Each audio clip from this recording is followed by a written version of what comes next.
And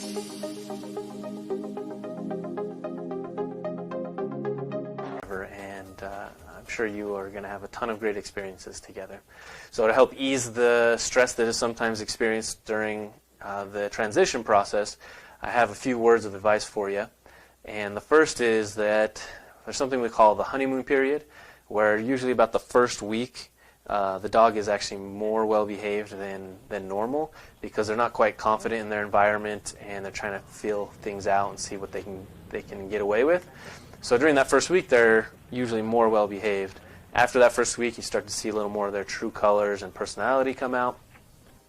And so just keep in mind that every dog that comes home from a shelter is going to exhibit at least some bad behaviors, which could include chewing on furniture, shoes, barking at people and other dogs, showing aggression towards other people and other dogs, pulling on the leash, jumping on people, counter surfing for food, all that stuff. So your dog is guaranteed to have at least one of those bad behaviors, and just expect it and know what's going to happen and be ready to deal with it.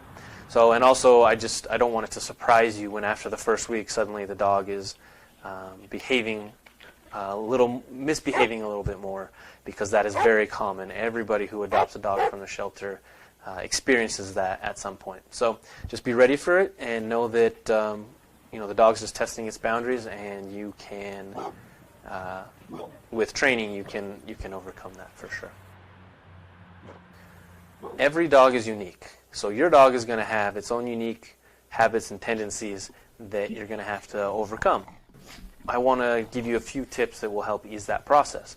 Stress relief step number 1 is to make sure that you are timing your corrections exactly when they're needed. So, for example, if your dog jumps on the counter to eat some food and eats the food all gone, and then you come around the corner and notice it and then say, no, that's not a well-timed correction, because they already got the huge reward.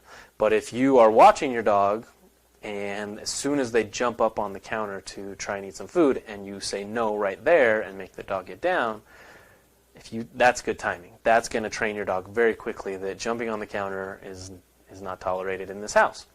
The other part to that equation is the consistency. Like, say you catch your dog once, but you miss the next time.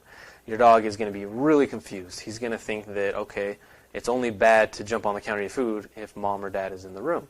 So to fight that, we need to be consistent. And I always tell people 10 for 10. You got to catch them 10 times in a row. And if you can do that, your dog's going to get the message loud and clear. This behavior is not acceptable, and mom or dad is always watching, and they'll always catch me if I try. So if you can time things properly and be very consistent, that is really going to ease the transition and the training for you and your dog. Step number 2 is to hire a local dog trainer.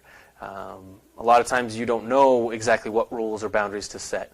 And even if you do, a dog trainer can go a long ways in helping you one-on-one to make sure that everyone's on the same page and that everyone's having fun with the process. So neither you or the dog is too stressed out or frustrated by the whole ordeal. Stress relief tip number 3 is to play games with your dog. Dogs are like people, and they love to play games. And if you can turn training situations into fun games to play, they're going to have fun, and you're going to have fun with the process, and no one's going to get frustrated. So that's ideal for both of you, and it's going to help you reach your training goals a lot faster. Also, keep in mind that some dogs take up to several months to fully adjust to your house. So shelter dogs a lot of times have a history that we don't know about, and so you have to be more patient with them and give them more time to fully feel confident and like, yes, this is my home, I'm safe here, and I know the rules, and I know I'm cared for, and everything's going to be okay. So that can take several. When dealing with a young puppy on a walk, you want to just let them experience the world. If you try to ask for too much focus or obedience, you're both going to get frustrated and nobody's going to have fun. So when we walk young puppies, we let them pull us gently to whatever it is they want to sniff.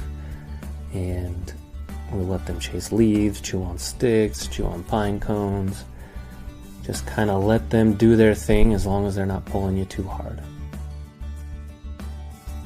Oftentimes they'll want to just sit there and watch the neighbor dog go by and just listen to sounds. So just let them do that.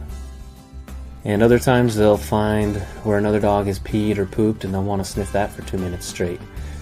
As long as they're not eating it, just let them do that. Let them sniff away. The more they sniff it, the better they understand it. So let them experience the world at their own pace.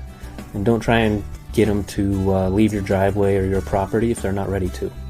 When they're older, they will definitely be adventurous enough to wander off your property. But while they're young, just when a young puppy starts biting or mouthing me, I look for the closest toy I can and give him that to chew on. The best thing you can do at this age is just redirect them onto a puppy approved item so they'll chew on that instead of your hands.